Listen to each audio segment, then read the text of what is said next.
Moment solennel devant le monument élevé à la mémoire des 166 soldats forestois morts à la guerre 14-18.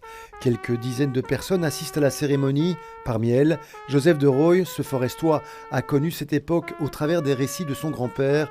Il ne veut pas que ceci tombe dans l'oubli.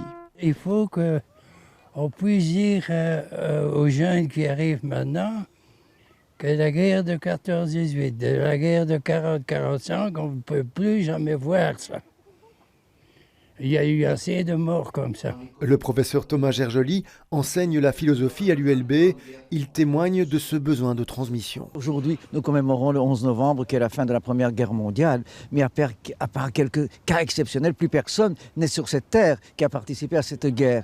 Et la mémoire de la Première Guerre mondiale, mais de la Seconde aussi, s'émiette aujourd'hui et disparaît. Comment peut-on, par conséquent, je veux dire, reprocher à des jeunes ou des plus jeunes ou des moins vieux de ne pas se souvenir, d'avoir pas la mémoire d'événements quand même considérables et qui ont influencé, qui influencent nos vies. Les poilus ont effectivement quasiment tous disparu aujourd'hui.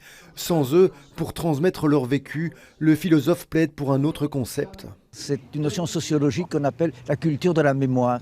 Il faut instaurer une culture de la mémoire qui n'est pas le ressassement, mortifère d'événements dramatiques qui ont précédé, mais la prise en compte de la leçon laissée par ces événements d'hier pour aujourd'hui, afin qu'aujourd'hui nous sachions, ou nous essayons en tout cas de savoir comment faire au mieux demain. 101 années après la fin de la Première Guerre mondiale et malgré les atrocités commises lors de la Seconde, Thomas Gergely rappelle que l'Europe est en paix depuis 75 ans, un record, une paix possible à condition de se souvenir de son histoire.